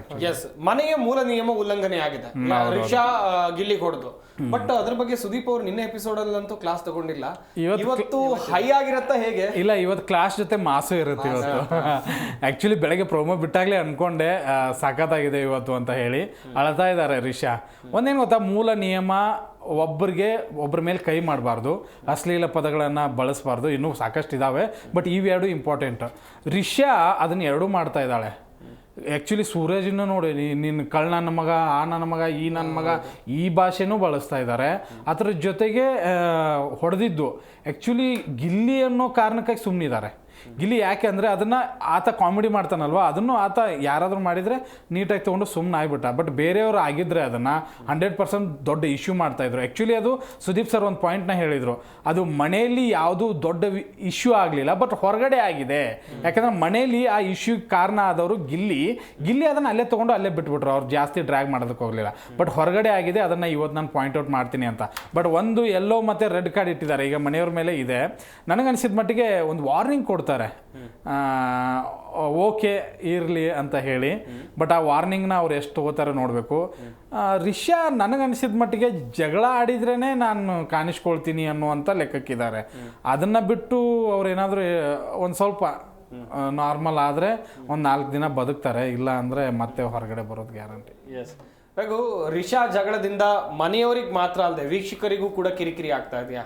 ಹೌದು, ನಾನು ಹೇಳ್ತೀನಿ, ರಿಷಾ ಅವರು ಖಾಲಿ ಡಬ್ಬ. ಸೌಂಡ್ ಮಾತ್ರ ದೊಡ್ಡ ಬರುತ್ತೆ ಹೊರತು ಅದ್ರಲ್ಲಿ ಏನೂ ಇಲ್ಲ. ಅವ್ರು ಏನು ತೋರಿಸ್ಕೊಳ್ಬೇಕು ಅಂತ ಹೇಳಕ್ ಬಂದು ಸುಮ್ಮನೆ ಇಶ್ಯೂ ಮಾಡ್ಕೊಳ್ತಾರೆ, ಜಗಳ ಮಾಡ್ಕೊಳ್ತಾರೆ. ಸ್ಟಾರ್ಟಿಂಗ್ ಡೇ ಇಂದನೂ ಆಯ್ತು. ಅವ್ರೇನು ಅಲ್ಲಿಂದ ಹೇಳ್ಕೊಂಡು ಹೋದ್ರಲ್ಲ ಸ್ಟೇಜ್ ಮೇಲಿಂದ, ನಾನು ಅಶ್ವಿನಿ ಗೌಡ ಅವ್ರನ್ನ ಟಾರ್ಗೆಟ್ ಮಾಡ್ತೀನಿ, ನಾನು ಅವರನ್ನೇ ಎದುರಾಕೊಂತೇನೆ ಅಂತ ಹೋಗಿ ಅವ್ರ ಬಕೆಟನ್ನೇ ಹಿಡ್ಕೊಂಡು ನಿಂತ್ಕೊಂಡ್ಬಿಟ್ಟಿದ್ದಾರೆ. ಈಗ ಏನು ಅಶ್ವಿನಿ ಗೌಡ ಅವರಿಗೆ ನಾವು ಅದನ್ನೇ ಎಕ್ಸ್ಪೆಕ್ಟೇಷನ್ ಇಟ್ಕೊಂಡಿದ್ವಿ, ನಾನು ಅದನ್ನೇ ಬಂದು ಇಲ್ಲಿ ಹೇಳ್ಕೊಂಡಿದ್ದೆ. ಅದಕ್ಕೆ ನನಗೀಗ ಒಂಥರ ಆಗ್ತಿದೆ, ಯಾವಪ್ಪ ನಾ ಯಾರಿಗೆ ಇಲ್ಲಿ ಬಂದು ಹೇಳಿದೆ ಅಂತ. ಅಂದ್ರೆ ಏನಂತ ಹೇಳಿದ್ದೆ ಅಂದ್ರೆ, ಇವರಿಗೆ ಅಶ್ವಿನಿ ಗೌಡ ಅವರು ಮದ ಇರಿದ ಆನೆ ತರ ಇದ್ದಾರೆ, ಮದ ಇರೋ ಆನೆನ ಪಳಗ್ಸಕ್ ಒಬ್ರು ಬಂದಿದ್ದಾರೆ ಅಂತ ಹೇಳಿದ್ದೆ. ಈಗ ರಿಗ್ರೆಟ್ ಆಗ್ತಿದೆ ನನಗೆ ಸಿಕ್ಕಾಪಟ್ಟೆ. ಯಾಕಂದ್ರೆ ಇಂಥವ್ರಿಗೆ ಹೇಳದ್ನಂತ ಇವ್ರು ಹೋಗಿ ಹೇಳಿರೋದೊಂದು, ಹೋಗಿ ಅವ್ರ ಪರವಾಗಿ ನಿಂತ್ಕೊಳ್ತಾರೆ ಅಂದ್ರೆ ಅದು ಎಲ್ಲೋ ಒಂದ್ ಕಡೆ ನಮ್ಗೆ ಸರಿ ಅನ್ಸ್ಲಿಲ್ಲ ಅನ್ಕೊಂತೀನಿ. ಯಾಕಂದ್ರೆ ಏನ್ ಗೊತ್ತಾ, ಅಲ್ಲಿ ಶತ್ರುವಿನ ಶತ್ರು ಮಿತ್ರ ಆಗ್ತಾರೆ. ಯಾಕಂದ್ರೆ ಇವರು ಹೊರಗಡೆ ಸ್ಟೋರಿಗಳನ್ನ ನೋಡ್ಕೊಂಡು ಹೋಗಿದ್ರು, ಅಲ್ಲಿ ಗಿಲ್ಲಿ TRP ಇದೆ ಅನ್ನೋದು ಗೊತ್ತಿತ್ತು ಅವ್ರಿಗೆ. ಹೋಗಿ ಗಿಲ್ಲಿ ಕೈ ಹಿಡ್ಕೊಂಡ್ಬಿಟ್ರು, ಅಡ್ಡಾಡಿದ್ರು ಹಾಗೆ ಹೀಗೆ. ಬಟ್ ಎಲ್ಲಿ ಗಿಲ್ಲಿ ಒಂದ್ ಸ್ವಲ್ಪ ಸೈಡ್ ಲೈನ್ ಆದ್ನಲ್ಲ, ಅವಾಗ ಗಿಲ್ಲಿ ಮೇಲೆ ಸಿಕ್ಕಾಪಟ್ಟಿ ಸಿಟ್ಟು ಬಂತು. ಗಿಲ್ಲಿ ಶತ್ರು ಯಾರು? ಅಶ್ವಿನಿ ಗೌಡ. ಓಕೆ, ಅಶ್ವಿನಿ ಗೌಡ ಹತ್ರ ಹೋಗೋಣ, ಮಾತಾಡೋಣ, ಇವ್ರನ್ನ ಉರ್ಸೋಣ ಅನ್ನೋ ಲೆಕ್ಕಾಚಾರಕ್ಕೆ ಅಲ್ಲಿ ಹೋದ್ರು.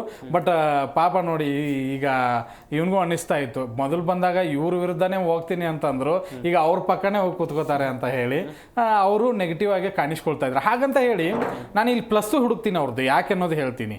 ರಿಷಾ ಅವ್ರದ್ದು ಪ್ಲಸ್, ನೋಡಿ, ನೀವು ಬಿಗ್ ಬಾಸ್ ಮನೆಯಲ್ಲಿ ಸೈಲೆಂಟ್ ಆಗಿದ್ರೆ ಏನೂ ಆಗಲ್ಲ. ಒಂದು, ನೀವು ಜಗಳಾಡ್ತಾ ಇರಬೇಕು, ಒಳ್ಳೆಯವರು ಅನಿಸ್ಕೊಳ್ಬೇಕು, ಇಲ್ಲ ಅಂತಂದ್ರೆ ಏನೋ ಕಾಮಿಡಿಯನ್ ಆಗಿರ್ಬೇಕು, ಅಂದ್ರೆ ಕಾಣಿಸ್ಕೊಳ್ತೀರಾ. ಇಲ್ಲಿ ಅಶ್ವಿನಿ ಗೌಡ ಅವ್ರದ್ದು ಏನು ಪ್ಲಸ್ಸು, ಮಾತಾಡ್ತಾರೆ, ಆಸ್ ಅ ವಿಲನ್ ಆಗಿ ಕಾಣಿಸ್ಕೊಳ್ತಾ ಇದ್ದಾರೆ, ಹೋರಾಡ್ತಾರೆ, ಗಿಲ್ಲಿ ಜೊತೆ ಜಗಳಾಡ್ತಾರೆ, ಅದನ್ನ ಈಗ ರಿಷಾ ಮಾಡ್ತಾ ಇದ್ದಾರೆ, ಕಾಣಿಸ್ಕೊಳ್ತಾ ಇದ್ದಾರೆ. ಬಿಗ್ ಬಾಸ್ಗೆ ಏನ್ ಬೇಕು ಅದನ್ನ ಕಂಟೆಂಟ್ ಕೊಡ್ತಾ ಇದ್ದಾರೆ, ಗಿಲ್ಲಿ ಜೊತೆ ವೈರತ್ವ ಬೆಳೆಸ್ಕೊಂಡಿದ್ದಾರೆ. ಈಗ ಗಿಲ್ಲಿಗೆ ಕಾವ್ಯನೂ ಅದನ್ನೇ ಹೇಳಿದ್ದಾರೆ, ಏನಂತ ಗೊತ್ತಾ, ನೀನ್ ಅವ್ರಿಗೆ ಕಾಣಿಸ್ಕೊಳ್ಳೋದಕ್ಕೆ ಅವಕಾಶ ಕೊಡ್ತಾ ಇದೆ, ಅದನ್ನ ಬಂದ್ ಮಾಡು ಅಂತ ಹೇಳಿ. ಎಸ್ ಪಾಟೀಲ್, ಕೊನೆಯದಾಗಿ ಈಗ ಇವತ್ ಮನೆಯಿಂದ ಯಾರು ಹೊರಗೆ ಹೋಗ್ತಾರೆ, ಹೋಗ್ಬೋದು ಇಬ್ರು ಕೂಡ? ನನಗೆ ಅನ್ಸಿದ ಮಟ್ಟಿಗೆ ಚಂದ್ರಪ್ರಭಾ ಏನಕ್ಕೆ ಅಂದ್ರೆ ಹೋಗೋದು ಬೆಟ್ರು ಅಂತ ಅನ್ಸುತ್ತೆ. ಏನಕ್ಕೆ ಅಂದ್ರೆ ಏನಿಲ್ಲ, ನಿಮ್ಗೆ ಬಿಗ್ ಬಾಸಿಗೆ ಕೊಡುವಂಥದ್ದು ನೀವೇನು ಕೊಡ್ತಾ ಇಲ್ಲ. ಆಸ್ ಎ ಕಾಮಿಡಿಯನ್ ಆಗಿ ನಿಮ್ಮನ್ನ ಯಾವ ಅವತಾರದಲ್ಲಿ ಜನ ನೋಡಬೇಕು ಅಂತ ಅನ್ಕೊಂಡಿದ್ರು ಆ ಅವತಾರದಲ್ಲಿ ನೀವು ಕಾಣಿಸ್ಕೊಂಡಿಲ್ಲ. ಆ ಎಂಟರ್ಟೈನ್ಮೆಂಟ್ನ ನೀವು ಖಂಡಿತವಾಗ್ಲೂ ಕೊಟ್ಟಿಲ್ಲ. ಅದನ್ನ ಮಾಡ್ದೇನೆ ಸುಮ್ಮನೆ ಅಲ್ಲಿ ಒಬ್ರು ಹಿರಿಯ ವ್ಯಕ್ತಿಯಾಗಿ ಕಾಣಿಸ್ಕೊಳ್ತಾ ಇದ್ದೀರಿ. ಅದಕ್ಕೋಸ್ಕರ ಜನ ಏನಾದರೂ ಇವ್ರನ್ನ ನೆಗ್ಲೆಕ್ಟ್ ಮಾಡಿ ಹೊರಗಡೆ ಕಳಿಸ್ಬೋದು. ಚಂದ್ರಪ್ರಭಾನೇ ಹೋಗ್ಬೇಕು ಅನ್ನೋದು ನನ್ನ ಅಭಿಪ್ರಾಯ. ನನ್ನ ಪ್ರಕಾರ ಧ್ರುವಂತ್ ಅವ್ರು ಹೋಗ್ಬೇಕು, ಧ್ರುವಂತ್ ಅವರು, ರಾಶಿಕ್ ಅವರು, ಆದ್ರೆ ಹೋಗ್ತಾರೆ ಚಂದ್ರಪ್ರಭಾ ಅವರು ಅನಿಸ್ತಾ ಇದೆ. ಯಾಕಂದ್ರೆ ವೋಟ್ ಪ್ರಕಾರ ಹೇಳಕ್ ಬಂದ್ರೆ ಚಂದ್ರಪ್ರಭಾ ಅವರು ಹೋಗ್ಬೋದು. ಆದ್ರೆ ಧ್ರುವಂತ್ ಅವರು ಮತ್ತೆ ರಾಶಿಕಾ ಅವರು ಇವರಿಬ್ರು ಆಟನೂ ಕಳ್ಕೊಂಡಿದ್ದಾರೆ ಅನ್ಕೊಂತೀನಿ. ಯಾಕಂದ್ರೆ ನಾವು ನೋಡಿದ್ವಿ ರಾಶಿಕಾ ಅವರು ಯಾವ ರೀತಿ ಕಿರ್ಚಾಡೋದಾಗಿರ್ಲಿ, ಅವ್ರು ಸೂರಜ್ ಬಂದಿರಾಗ ಅವ್ರ ಆಟ ಆಗಿರ್ಲಿ, ಇವಾಗ ಕಂಪ್ಲೀಟ್ ಅವ್ರ ಮನೆಯಿಂದ ಕಣ್ಮರೆ ಆಗಿದ್ದಾರೆ. ಇಲ್ಲ, ರಾಶಿಕಾ ಹೋಗಲ್ಲ ಅನ್ಕೋತೀನಿ. ರಾಶಿಕಾ ಆಸ್ ಎ ಟಾಸ್ಕ್ ಚೆನ್ನಾಗಿ ಆಡ್ತಾರೆ, ಮತ್ತೆ ಸೂರಜ್ ಜೊತೆಗೆ ಒಂದು ಆ ಫ್ರೆಂಡ್ಶಿಪ್ ಎಲ್ಲೋ ಮತ್ತೆ ಬಿಲ್ಡಪ್ ಆಗ್ಬೋದೇನೋ ಅನ್ನೋ ಕಾರಣಕ್ಕಾಗಿ. ಧ್ರುವಂತದ್ದು ಆಗಲ್ಲ. ಧ್ರುವಂತದ್ದು ಈಗ ಒಂದ್ ಸ್ವಲ್ಪ ಕಿಡಿ ಹಚ್ಚಿದ್ದಾರೆ, ಯಾಕಂದ್ರೆ ಗಿಲ್ಲಿ ಜೊತೆ ಒಂದು ಸ್ಪಾರ್ಕ್ ಬೆಳೆದಿದೆ. ನನಗನ್ಸಿದ ಮಟ್ಟಿಗೆ ಅದು ಹೋಗಲ್ಲ ಅಂತ ಗೊತ್ತಿಲ್ಲ. ನೀವು ಹೇಳಿದ್ರು ಹೇಳಕ್ಕೆ ಧ್ರುವಂತೆ ಹೋದ್ರೆ ಹೋಗ್ಬೋದು, ಬಟ್ ಚಂದ್ರಪ್ರಭಾ ಹೋಗ್ಬೋದು. ಬಟ್ ನಿನ್ನೆ ಕಿಚ್ಚನ ಚಪ್ಪಾಳೆ ವಿಚಾರವಾಗಿ ನಾವು ಮಾತಾಡೋದು ಮರೆತ್ವಿ. ಬಟ್ ಕಿಚ್ಚನ ಚಪ್ಪಾಳೆ ಕೂಡ ಮನೆ ಮಂದಿಗೆ ಸಿಕ್ಕಿದೆ. ಈ ವಿಚಾರವಾಗಿ ಚುಟುಕಾಗಿ ಹೇಳ್ತಾ ಹೋಗೋದಾದ್ರೆ, ಧನುಷ್ ಅವ್ರಿಗೆ ಸಿಕ್ಕಿರೋದು ತುಂಬಾ ಖುಷಿ ವಿಚಾರ. ಯಾಕಂದ್ರೆ ಅಲ್ಲಿ ನಾವು ನೋಡ್ತೀವಿ, ಯಾರಿಗೆ ನಾವೇನೊಂದು ದಾನ ಮಾಡೋದು ಅಥವಾ ತ್ಯಾಗ ಮಾಡೋದು ಅನ್ಕೊಂಡಾಗ ಅದನ್ನ ಯಾರಿಗೂ ಈ ಕೈಯಲ್ಲಿ ಬಲಗೈಯಲ್ಲಿ ಕೊಟ್ಟಿರೋದು ಎಡಗೈ ಗೊತ್ತಾಗಬಾರ್ದು ಅನ್ನೋ ಒಂದು ಮಾತಿದೆ. ಆ ರೀತಿ ಒಂದು ಏನಂದ್ರೆ ಕಿಚ್ಚನ ಒಂದು ಮನ್ಸು ಗೆದ್ದಿದ್ದಾರೆ ಧನುಷ್ ಅವರು. ಹೇಳಕ್ ಬಂದ್ರೆ ಅದನ್ನೇ ಏನು, ಅವ್ರು ಎಲ್ಲೋ ಒಂದ್ ಕಡೆ ಒಂದು ವಿಷಯದಲ್ಲಿ ನಾನು ತ್ಯಾಗ ಮಾಡಿದೆ, ದಾನ ಮಾಡಿದೆ ಅಂತ ಎಲ್ಲೂ ಅವ್ರು ಹೋಗಿ ಹೇಳ್ಕೊಂಡದಾಗಿರ್ಲಿ, ಕ್ಯಾಮ್ರಾ ಕಣ್ಣಿಗೆ ಕಾಣಿಸ್ಕೊಳ್ದೇ ಇರೋದು, ಸುದೀಪ್ ಅವರಿಗೆ ಅದನ್ನ ಮೆಚ್ಚುಗೆ ಪಡ್ಕೊಂಡ್ರು. ಆ ಒಂದು ವಿಚಾರದಲ್ಲಿ ಧನುಷ್ ಅವರು ಅದಕ್ಕೆ ಅರ್ಹರು. ಯಾಕಂದ್ರೆ ಅವ್ರು ಮೊದಲೇ ವಾರದಿಂದಲೂ ಎಲ್ಲೋ ಒಂದ್ ಕಡೆ ದಾನ ಮಾಡ್ತಾ ಅಥವಾ ತ್ಯಾಗನೇ ಮಾಡ್ಕೊಂಡು ಬರ್ತಾ ಇದ್ದಾರೆ. ಅವ್ರ ಆಟಕ್ಕೆ ಒಂದು ಒಳ್ಳೆ ಮೆಚ್ಚುಗೆ ಸಿಕ್ಕಿ. ಇದನ್ನ ನಾನು ಒಂದು ಶಾರ್ಟ್ ಆಗಿ ಹೇಳ್ತೀನಿ, ಇದು ಆಸೆ ಇದೆ ನಂಗೆ. ಇದರಲ್ಲಿ ಅಶ್ವಿನಿ ಗೌಡ ಅವ್ರದ್ದೊಂದು ಒಳ್ಳೆ ಚಮಕ್ ತೋರ್ಸಕ್ ಹೋದ್ರು. ತಾಯಿ ಪ್ರೀತಿ ಅದನ್ನ ತ್ಯಾಗ ಮಾಡಿ ನನಗೇನಾದ್ರು ಬರತ್ತ ಕಿಚ್ಚನ್ ಚಪ್ಪಾಳೆ ಅಂತ ಹಿಂಗ ಅವರು ಮಾಡೋದಕ್ಕೆ ಹೋದ್ರು. ಬಟ್ ಹಾಗಂತ ಹೇಳಿ ಅವ್ರು ಮಾಡಿದ ತಪ್ಪು ಅಂತಲ್ಲ, ಅವ್ರು ಒಳ್ಳೆ ತ್ಯಾಗನೇ ಮಾಡಿದ್ದಾರೆ ಮಗನ್ನ ಲೆಟರ್ ಕೊಟ್ಟು. ಬಟ್ ಇದರಿಂದ ಬರ್ಬೋದು ಅಂತ ಅವ್ರು ಎಕ್ಸ್ಪೆಕ್ಟ್ ಮಾಡಿದ್ರು, ಬಟ್ ಅದು ಉಲ್ಟಾನೇ ಆಯ್ತು. ಅದನ್ನ ಕಿಚ್ಚನ ಚಪ್ಪಾಳೆ ಸಿಕ್ಕಿಲ್ಲ ಅವರಿಗೆ, ಒಂದು ಪಾಟೀಲ್ ಚಪ್ಪಾಳೆ ಕೊಟ್ಬಿಟ್ಟು. ಇಲ್ಲ ಅವ್ರಿಗೆ ಜಾಹ್ನವಿ ಚಪ್ಪಾಳೆ ಸಿಕ್ಕಿದೆ, ನನ್ ಚಪ್ಪಾಳೆ ಅಂತೂ ಸಿಗಲ್ಲ. ಆ ಒಂದು ಎಕ್ಸ್ಪೆಕ್ಟೇಷನ್ ಅವ್ರಿಗಿತ್ತು, ಅದು ಸಿಗ್ಲಿಲ್ಲ. ಬಟ್ ಧನುಷ್ಗೆ ಒಂದು ಒಳ್ಳೆ ಚಪ್ಪಾಳೆ ಅಂತೂ ಸಿಕ್ತು. ಅರ್ಹರಿದ್ರು, ಕೊಟ್ಟು ಎಲ್ಲೂ ಮಾತಾಡಿಲ್ಲಲ್ಲ, ಅದು ಇಂಪ್ರೆಸಿವ್. ನೋಡಿ, ನಾವೇ ಎಕ್ಸ್ಪೆಕ್ಟ್ ಮಾಡ್ತಾ ಇದ್ವಿ ಯಾರು ಸಿಗ್ಬೋದು. ನೋಡಿ, ಸುದೀಪ್ ಅವರು ಎಷ್ಟು ಚೆನ್ನಾಗಿ ಅದನ್ನು ಹುಡುಕಿರ್ತಾರೆ ಅಂದ್ರೆ ಆ ಚಪ್ಪಾಳಿಗೆ ಒಂದು ವ್ಯಾಲ್ಯೂ ಇದೆ. ಅದು ಬಿಗ್ ಬಾಸ್ ಗೆದ್ದಷ್ಟೇ ದೊಡ್ಡದದು. ಅದನ್ನ ಖಂಡಿತವಾಗ್ಲೂ ತಗೊಂಡಿದ್ದು ಅವರಿಗೆ ತುಂಬಾ ಖುಷಿಯಾಗಿರುತ್ತೆ. Yes, thank you Patil, thank you Raghu. ಇಷ್ಟೊತ್ತು ಜಾಯ್ನ್ ಆಗಿ ಸಾಕಷ್ಟು ಮಾತುಕತೆಯನ್ನು ನಡೆಸಿದ್ದಕ್ಕಾಗಿ. ವೀಕ್ಷಕರೇ, ಬಿಗ್ ಬಾಸ್ ಸೀಸನ್ 12 ಕಿಚ್ಚನ ರಾಜಿ ಪಂಚಾಯಿತಿ ವಿಚಾರವಾಗಿ ನಾವು ಮಾತನಾಡ್ತಾ ಇದ್ವಿ. ನಿನ್ನೆ ಸರಿಯಾಗಿ ಅಶ್ವಿನಿ ಗೌಡ ಅವರಿಗೆ ಕ್ಲಾಸ್ ತಗೊಂಡಿದ್ದಾರೆ. ಆದರೆ ಇವತ್ತಿನ ಪ್ರೋಮೋ ನೋಡಿದ್ರೆ ಇನ್ನೂ ಕ್ಲಾಸ್ ತಗೊಳ್ಳೋದು ಬಾಕಿ ಇದೆ. ಯಾಕಂತ ಹೇಳಿದ್ರೆ ಮನೆಯ ಮೂಲ ನಿಯಮ ಉಲ್ಲಂಘನೆ ಆಗಿದೆ. ಇಲ್ಲಿ ಗಿಲ್ಲಿ ಮೇಲೆ ಏನು ಮ್ಯಾನ್ ಹ್ಯಾಂಡ್ಲಿಂಗ್ ಆಗಿತ್ತು. ಈ ವಿಚಾರವಾಗಿ ಇವತ್ತು ಕಿಚ್ಚ ಸುದೀಪ್ ಅವರು ಫುಲ್ ಕ್ಲಾಸ್ ಜೊತೆಗೆ ಮಾಸನ್ನು ಕೂಡ ಕೊಡ್ತಾರೆ ಅಂತ ಹೇಳ್ತಾ ಇವತ್ತಿನ ಈ ವಿಶೇಷ ಕಾರ್ಯಕ್ರಮವನ್ನು ಮುಗಿಸ್ತಾ ಇದೀವಿ. ನೋಡ್ತಾ ಇರಿ ಜೀ ಕನ್ನಡ ನ್ಯೂಸ್, ಸತ್ಯವೇ ಸುದ್ದಿಯ ಜೀವಾಳ.